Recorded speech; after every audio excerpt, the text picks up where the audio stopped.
For 3 years running now, this is my personal favorite in this class.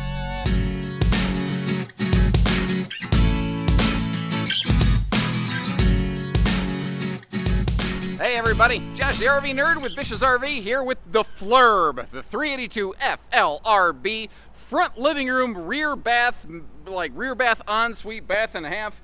Just crazy wackadoodle kind of job. This thing is my kind of crazy.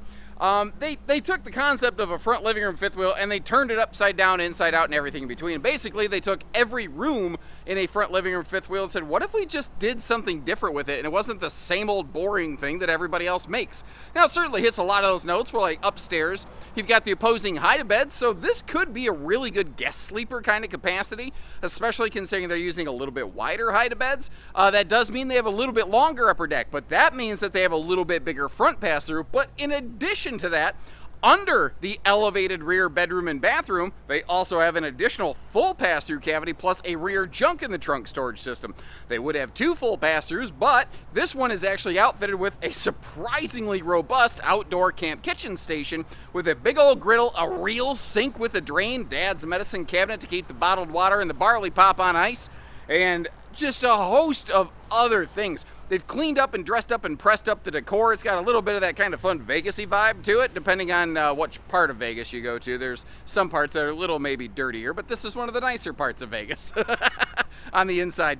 But the whole living room on this, like so often, if you're in the front living room of most fifth wheels, you're facing away from everybody else. If you're in the theater seats, you're facing away from the kitchen and everybody.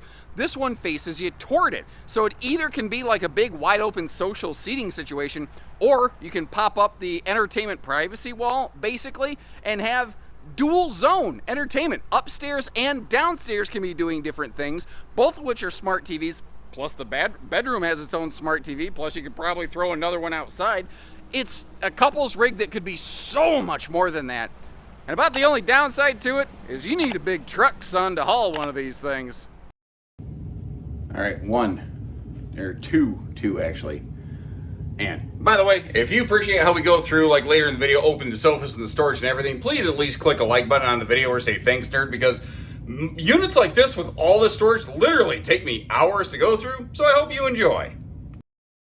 So what have I been spending all my time on? Well, people who didn't ask, I'll tell you. Going through, and this thing's huge, and every room has like tons of different little micro functions to it, but I don't want you to miss anything, so I want to start right up top. With the fact that by default we have a 30,000 BTU dual ducted dual whisper air system. So our kitchen, living room, bedroom, bathroom, it is all like baffled and ducted, and I've got the air going right now. And if you listen, it maybe just sounds like a fan. It sounds like maybe, I think it's less noisy than like if you turn on the air conditioner on high on your dash in your car. You know, it is not super duper loud or in your face or anything like that.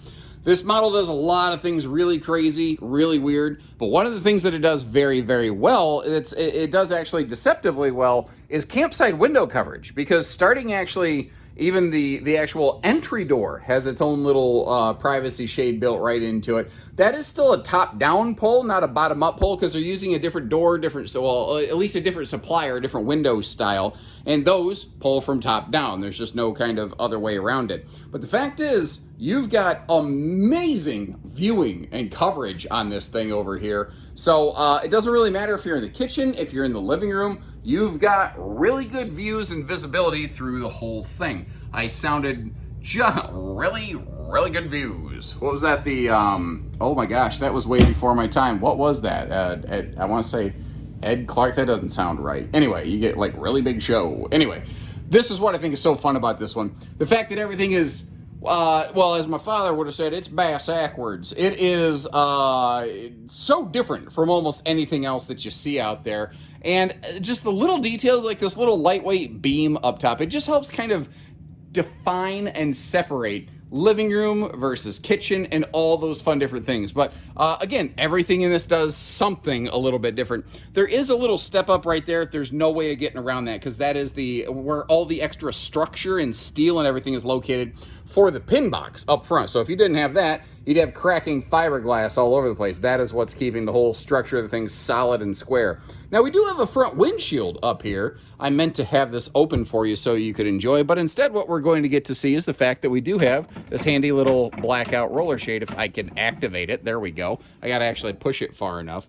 And you have a beautiful view of the Jayco Visitor Center here. Anybody ever go on the Jayco factory tour, meet John McDonald, the guy that drives around the trolley car? For those of you who haven't, that is a real thing. That is like the perfect little place. I bet a cat. Anybody ever see a cat just taking a little sun nap up there in that front end? I bet you would see that. Now, those power outlets on both sides of the theater seats, they actually are inverter prepped. Or if you get one of these that does have an inverter on it, which frankly most North Points and Pinnacles have some form of inverter on them, those outlets are going to be live for you. And we're going to come back and crack open all the storage and open up these sleeper sofas. But I want you to note that these are the wider kind of sleeper sofas right here. So like 3 adults could sit on each of these. So you could have 8 adults all sitting up in the front entertainment center before you even deal with anything down in the kitchen seating and kind of bar area. I like that they don't use the Obi-Wan Kenobi blue lightsaber lighting above the slides there. Just a simple, clean white beam when I want it. Gets the job done. Somebody might ask, though, and I would love it if they could do this, but they can't. Why don't they do a desk instead of one of these sofas? Well, if you notice, the slide doesn't actually go all the way down to the floor because of the upper deck structure beams. So what looks like sofa feet are just fascia. They're just like visually there to kind of give you the clean total visual look. So if you tried to put a desk on that, your feet would have to sit like a foot above the ground, which wouldn't be fun. Now, the BM Pro control system that they have right here, there's multiple of these little pads around the RV, but they're each going to do something different. Like right here from the seating position in the living room, you can do things like activate a bunch of different lights. But like from the bedroom, you can activate the outside like security lights, or from the kitchen, you can activate the kitchen lights or whatever. Like they're context sensitive to where you're sitting or standing in the RV. And it just makes sense, you know. This is what I love about this one, though.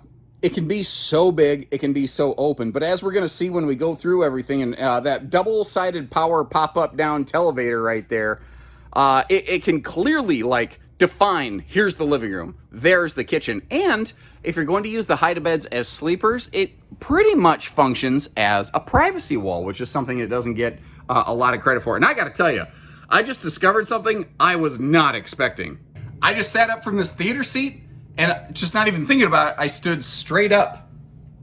And I barely fit, but I fit thanks to the vaulted roof that they have here. They have a very tall upper deck. So to give you a reference point, I'm a little bit over 6 foot. And even if I stand all the way over to the side of the RV, I still have room to walk up here. But when you're walking through the middle of the RV most of the time, the headroom up here is going to be fantastic.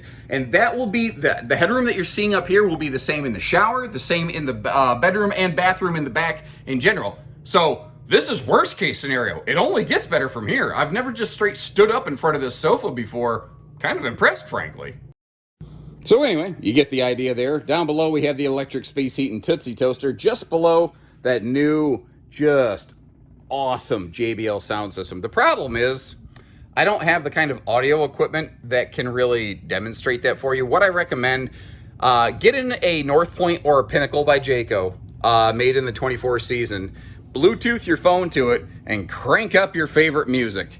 And enjoy. It sounds phenomenal. If you're an audiophile, it's one of the best audio systems I've seen in RVs.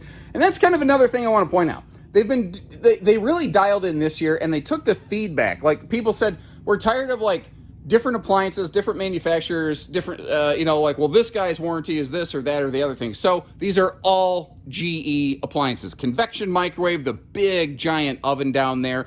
They've stepped everything up just another notch, and everything is now very consistent.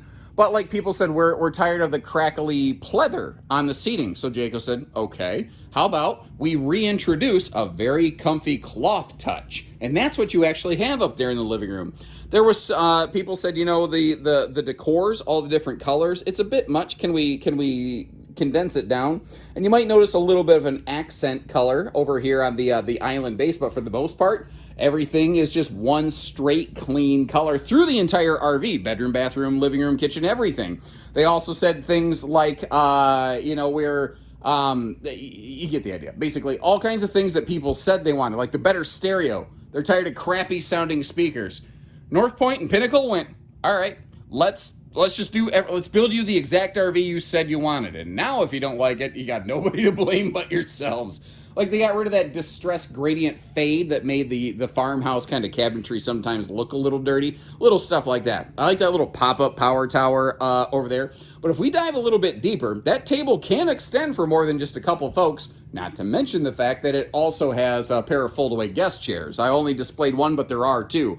Again, we have that easy push-button power up-down dual-sided televator. Kitchen and living room each have their own individual smart TV. And I tell you what might actually be really handy with that is, depending on what you're doing, there's sometimes my wife and I enjoy and watch different things. Well, one of us using that Roku smart TV in private listening mode to like listen to my show while she listens to her own show. If we need that hour of just individualized decompression, that's a cool thing that you can do with this. Not to mention, you've got the same kind of TV set up back in the bedroom, so you have 3-zone entertainment on this. Living room, kitchen, bedroom, before you even look at adding something like an outside TV. There's a lot that you can do with this. Now, the refrigerator in this, that big GE fridge, does have a water dispenser, ice maker, and what's cool is both the water dispenser and the ice maker are fed by the Jayco drinking water system. In the underbelly, we're going to see basically a 5-gallon like Culligan jug, and there's a pump built into the island that will actually pump that water up, so you don't have to have like just tons of bottles of water just laying around the RV eating up storage space. And it does feed your ice maker as well, so you can have some cleaner ice. Nothing like having dirty ice in your nice drink, and as it melts you're just eating God knows what, malaria, I don't know, but you get the point. Overall, here's another thing. All the hardwood, or all the woodwork that you see, it's like all hardwood. Even like the little accent fascia on the face of the island down there, that is all a true raised panel hardwood. It's all pocket screwed. They have the better suspension package that we're going to talk about a bunch when we go outdoors. They have shockingly good pantry space in this. And a lot of front living rooms have really crappy kitchens. Now, if I'm going to be super critical and fair, this RV does have limited counter space. It does have limited prep space, and because the space is a little bit tight, a fold-up extension leaf could be a little bit tricky. So you're going to have to kind of plan around that a little bit. Now, this is a bath and a half model. Some people hate that. Some people will say, I don't like the feeling that I'm going to crap where I eat. And some people, it doesn't bother them because we're camping, man. If you look at a lot of travel trailers, a bathroom next to a kitchen is frankly been the default family arrangement for many, many years. But for some reason, because the door is wide open right here, it just looks and feels a little bit more overt and obvious, I think. Now, as you saw, there's good space around the toilet. We have some, for a half bath, some respectable storage in there. But that's just about it. It's not like a walk-in butler pantry, nor have they instituted an option for that. There was a period there where I kind of heard they might do something like that, but I haven't actually seen it happen yet. So who knows, maybe some point along the line. Right above us up here, that is our big XL, rain sensing vent fan. And every single North Point and Pinnacle does have the option of being outfitted with a third air conditioner, but you do need to sacrifice that vent fan if you are so inclined. Now, the Bluetooth control pad right here, I've been messing with it because it's all plugged in. I tell you what, like messing with the climate controls and stuff, like your main air conditioner has a heat pump function that you can activate here along with the electric space heat and fireplace. Being able to turn all the lights off and on, being able to open slides and awnings without needing to go digital Bluetooth or grab my phone or whatever is nice. But remember how I said each of these things does something different. Right here, this panel can open and close like the bed slide and stuff like that, and there's different light switches available on the Bluetooth pad inside the slide box. So you still have physical switches for your most common daily use stuff. You don't really need to mess with the touchpad too awful much, which is kind of cool. That touchpad also does a bunch of other handy things. Now remember, when I was standing in the living room, all the headroom that I had, you have the exact same headroom back here in the upper deck. But once again, remember when I shut up and stopped talking for a minute? What did you hear? You hear very, very little. I've got the air cranked right now. So if you are a light sleeper, you don't like that noise, the whisper ducted air system in here is going to do great for you. With all the power outlets all over the place, if you're like me and you like to kick on the fan for a little bit of the old razzle dazzle, knock yourself right out, well, you've definitely got the outlets to do it. USB plugs on both sides. There are inverter prepped outlets on the kind of like along the base sides of the bed. I'm going to slowly peek you down here between, and you can see a little set of power outlets down there. The white sticker that you might barely peek on that is telling us that that is inverter prepped. So if you want to run like a standing fan or something like that, you can, or a heat pad for your back after a long day of recording videos. I might go grab one of those. In the meantime, though, we're going to look under the bed where you can see where those guest chairs are stored, as well as straight across from us over here. This is going to be your kind of default mine and yours sort of hanging storage. That is one of the maybe catch-22s or hiccups on this floor plan.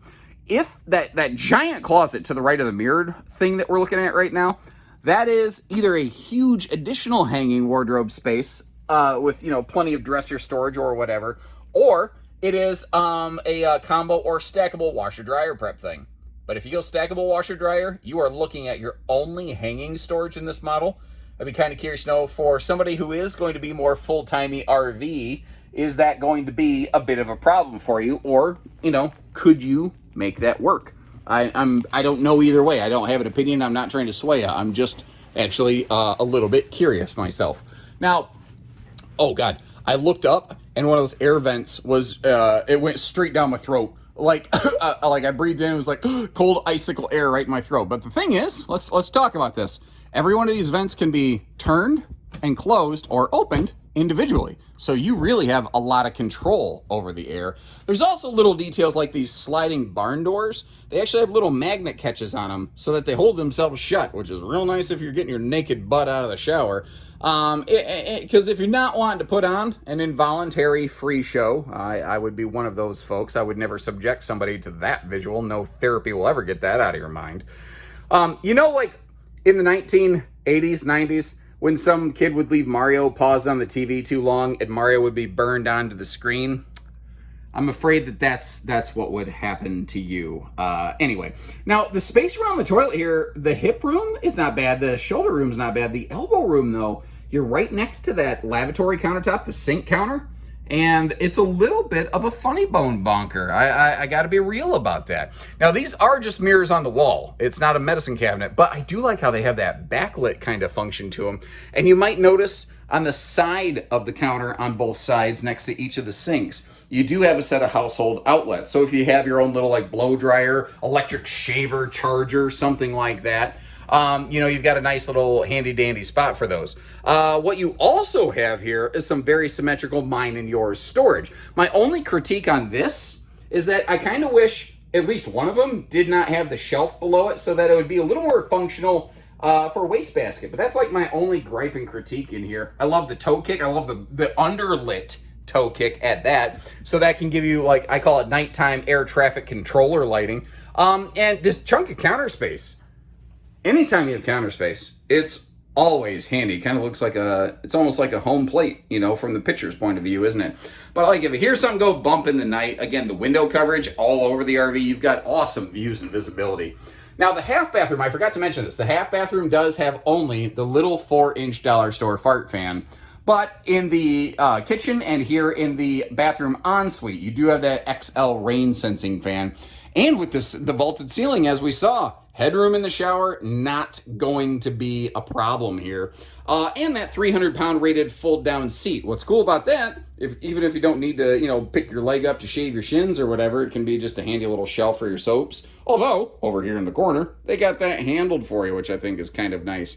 Now, some of Pinnacle has gone to a little bit different shower hardware, but North Point still has the slide up-down kind of height adjustable stuff. And then right over here, this is actually a really good view. You can see how it doesn't have that sort of potentially dirty looking accent. It was called that farmhouse distressed sort of look. It just left some people very distressed. It's just clean lines. But looking inside there, you can see how this does have, you know, just tons of storage space, or you can fold that shelf out of the way, and that then can become your extra closet space if you're only going to put in a combo or no washer dryer. We talk about washer dryers a lot, and people in the comment section often discuss it like it's a fact of life or death. But statistically, Of 98% of RVs prepped for washer dryers, less than 2% actually have one installed. That doesn't mean that you're dumb for wanting it, doesn't mean that it's stupid. It just means that it is a thing that most people don't need, but at the same time, it doesn't hurt you having it there. So I'm not mad that it's washer dryer prep, not by a stretch. Now, in years past, you may have seen me record these with a gas-electric two-way fridge. That fridge is basically unavailable now, and I'm glad I closed the slide up because, as I recalled, you could get through at least part of the fridge with the slide closed, but with the newer fridge styles that are now currently available, the fridge portion actually is lost. And don't get me wrong, I am not really excited nor happy to report this. You can still get to the freezer, obviously, so if you want a traveling popsicle, you can use that. The half bathroom over here remains accessible. And then, just around the corner is our bedroom if you want to, just reach in and toss in some duffel bags or whatnot. But short of that, you walk right in the door, right up to the control pad. But again, one of the cool things about this is you don't necessarily need to activate the whole touchpad. You can activate slides, awnings, lights, a lot of those major, easy everyday functions right off the bottom part of the pad right away. And as tends to be the case with a lot of these big honkers right here, these big giant full-size fifth wheelers, you are going to probably want to start minimum dually on something like this, especially if you're going to tow it for any kind of distance. That would be my generalized recommendation right there. But going along with the towing, you can see that shock dampening pin box up front, but what you don't see is because we're not close enough, is the fact that it also has a MORryde suspension package on it to go along with that pin box, and 17.5-inch H-rated Uniroyal tires. H-rated big tires like that, that's the same thing they use in that giant seismic luxury that you see right over there that could have a GVW of like 20,000 pounds. So the tires are more than capable to the task. Tire pressure monitoring, standard. They also now have anti-lock braking and anti-sway assist, all standard on these as well, the new Dexter tow assist system. Not to mention the J-Smart lighting, the turn signal safety lighting package. Jayco, I feel, is doing more from the factory by default to give you towing safety features here. Now up front, this thing you can see, if you want to slide a generator in there, you most certainly can. But I don't know if you noticed, I left the door open over there on the other, no, I think I left the baggage door open here. I got myself all kinds of mixed up. I don't know if I'm coming or going or which way I want to go with this thing. Tell you what, let's jump over here. We're going to take a look at the docking center. Then we're going to look at the other thing that I thought I was going to talk about, but not yet. Anyway. From this side, the passenger storage doesn't look quite so large because the docking center is there. And don't get me wrong, that's not the widest, biggest drop frame storage compartment you've ever seen, but it is bigger than most front living rooms because they did go with the extra long sofas. They extended the upper deck just a little bit. That does mean that front pass-through is a little bit larger, and I love how that door actually does have a magnet catch on the face of the door beside it. But that's what I thought I was going to show you, 40-pound propane bottles, and not only are they 40-pounders, you actually have 3 of them. But as you might notice, the propane doors do not have any sort of magnet holdback. But you are in and out of those far less frequently, so I guess I could give it a little bit of a pass on that as compared to like an outside storage compartment. So what's cool? If you add a factory generator on this, it is an LP generator, which is my personal pick, because if you don't run a propane generator very often, it doesn't like gum up the carburetor, it burns, it's so much cleaner. I'm not telling you it's perfect and it's completely, no debris or anything like that, but talk to anyone who's like serviced a lot of small engines. Propane stuff typically needs far, far less in the way of like maintenance and upkeep. And there's a third of those propane bottles over here, and they are all hooked up from the factory. You don't have to hot swap any of the bottles or anything like that, which is nice. This is where you'd empty out your central vacuum system. I like how they do it in the pass-through as opposed to in the body of the RV, inside of the RV, like some brands tend to. That's not my favorite thing. We do have 6-point hydraulic auto leveling, and they're basically using, I think it's like Dexter brake fluid or something like that effectively. And the benefit of that is that fluid doesn't freeze up and gel up in the cold. So this is a cold rated RV, and a lot of cold rated fifth wheels use a fluid in their auto leveling systems that will freeze up when it gets too chilly. That kind of sucks, and that's kind of stupid. Now above here, because this door could open right beside that slide, they do put a gas strut to make sure it doesn't accidentally get caught back there if you close the slide, you're not paying attention. But you see there's a camera mount up top.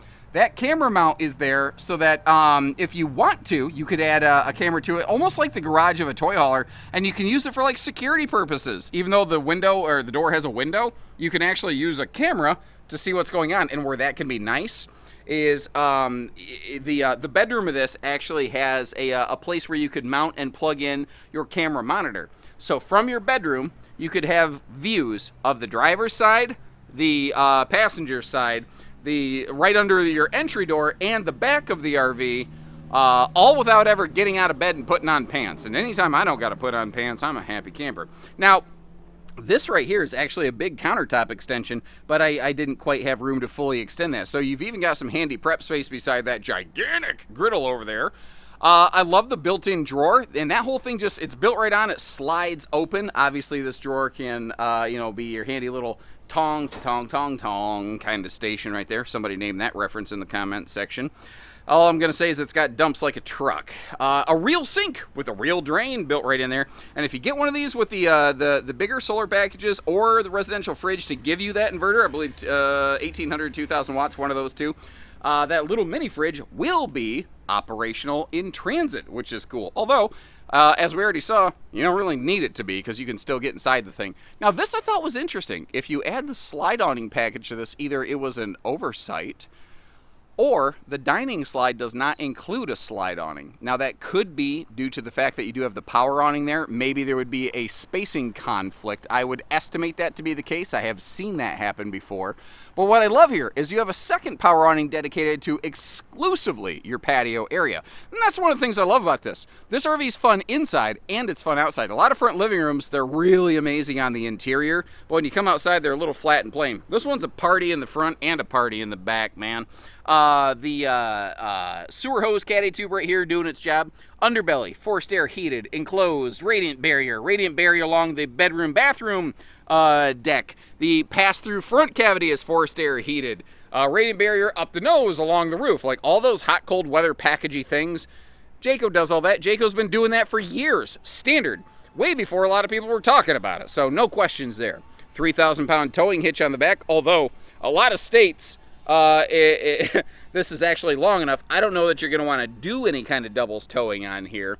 And as I mentioned, this one does have that handy dandy junk in the trunk storage system, which we have just magically teleported through right here because unfortunately we are a little too close to Mr. Bush. He is all up in our space. Although as I back up, I do like that little, just off my bedroom and bathroom kind of spotlight you have at the top of the RV there.